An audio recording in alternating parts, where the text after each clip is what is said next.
The usual justification for Britain declaring war on Germany in September 1939 is that if they did not, Hitler would just keep continuously invading countries in his quest for world domination. It is said that it was best to stop him now, before he grew too powerful.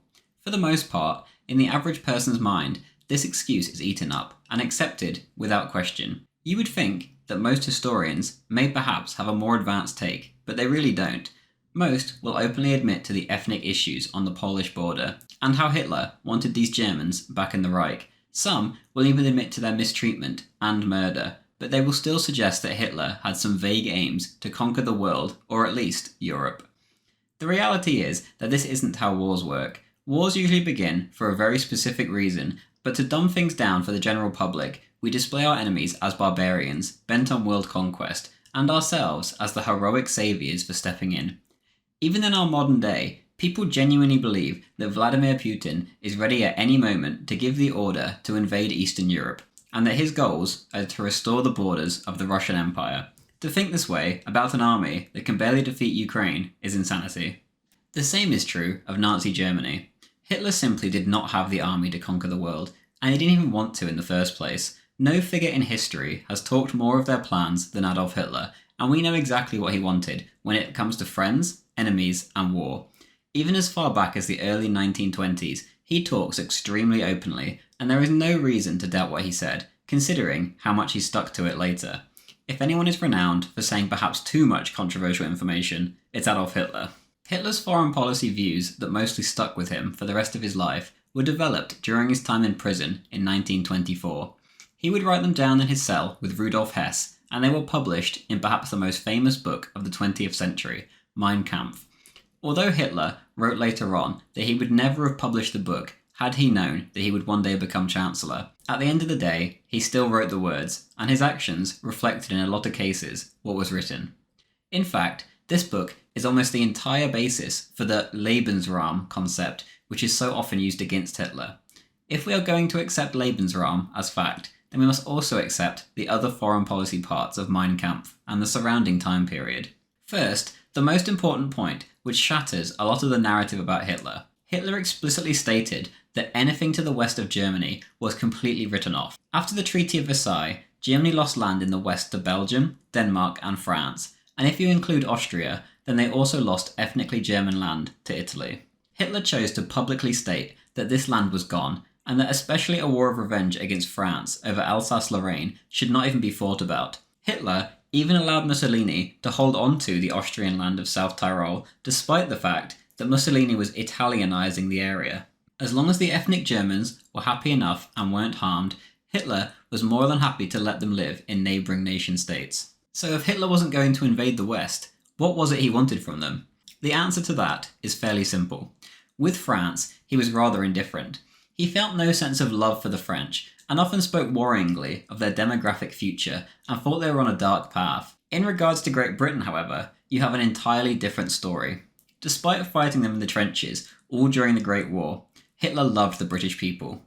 He viewed them as a fellow Aryan civilization, and he looked up to the British Empire as a great world civilizing force. In his dream scenario, he wished for a British-German alliance, where the British Empire ruled the waves, whilst Germany could economically dominate Europe with their huge industrial potential. Once he came to power, he tried to do just that, desperately attempting to make any kind of agreement with the British that he could. In 1936, he told someone close to him, quote, "If I had a choice between England and Italy, I would naturally go with the English. I know the Englishmen from the last war. They are hard fellows," end quote. Whilst he found a good deal of public support in Great Britain, those in power, for a variety of reasons, could not bring themselves to work with Hitler, and many were even outright belligerent towards him. So, if Hitler wanted friends in the West, and had no plans for a war of revenge there, then what did he want? To that question, the answers lie exclusively in the East.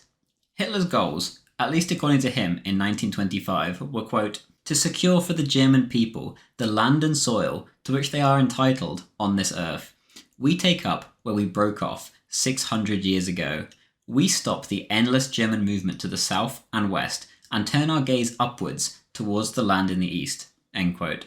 Two of Hitler's aims lined up totally with the collapse of the communist superstate. On the one hand, the Soviet Union was a resource-rich land of opportunity, which would greatly benefit anyone who could conquer it and enrich their nation beyond belief. On the other, you had his hatred and total opposition to communism. Ever since he became a prominent public speaker in 1919, he had spoke against communism and the need to eradicate it totally, not only from Germany, but from Europe as a whole.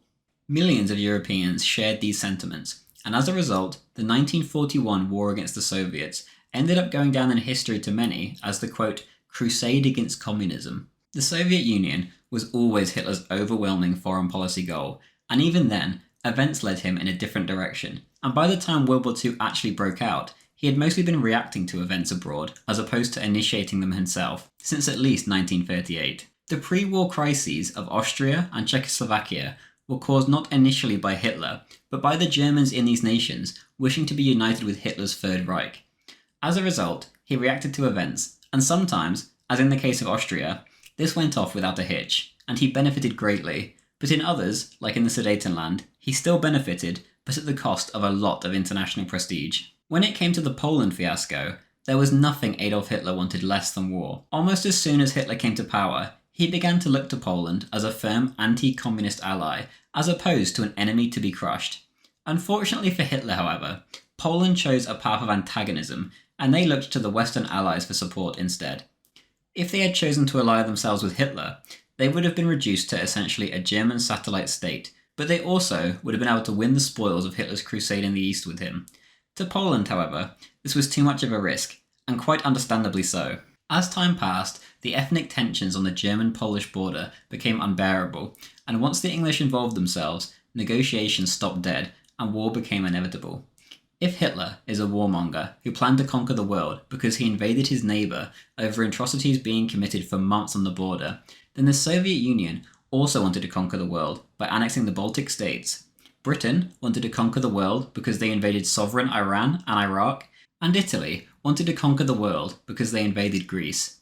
The logic simply does not exist, as of these 5 examples, the German invasion of Poland has the most valid casus belli by far due to the hundreds of thousands of ethnic Germans living within Poland's borders. You can criticise Adolf Hitler's actions in World War II endlessly, and that's completely okay, but we do not need to twist facts about how the war started and label the man a world conqueror to do so.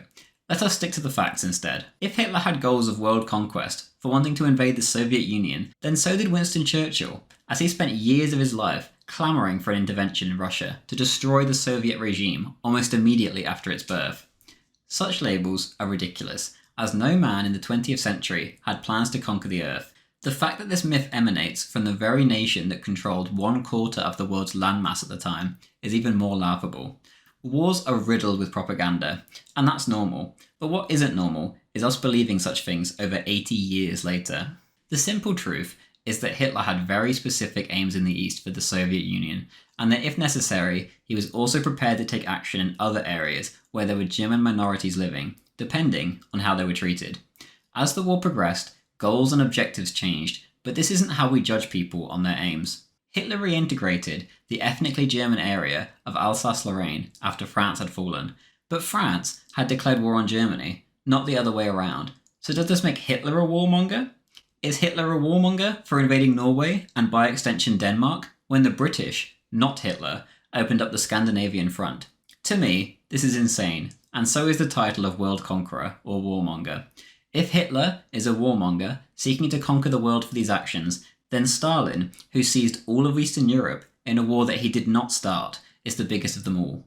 Thank you very much for watching. If you enjoyed this video and my other videos, then please do consider signing up to my Patreon in the link in the description to join our Discord, our weekly Hearts of Iron 4 games, and if you just want to support the channel. I'll be going full time in a few weeks' time, and even the $2 tier goes a long, long way. Thank you. Thank you to Lobster2U, Darway Lololol, Sigmar, Emperor Titus, Luke David Murphy, Chechen Natsok, Anton Berglund, Levi E, Lanza, Friendly Brian, Mr. Malabar, Bushak, Firefly Enterprise, Henry Unruh, Evan Brightfield, Chef Jeff, Ethan Winstanley, Wunderwaffe, Mr. Bloom, Gav D, John Higgins, JD, and Green Rebel, as well as Inflection Point from Subscribe Star.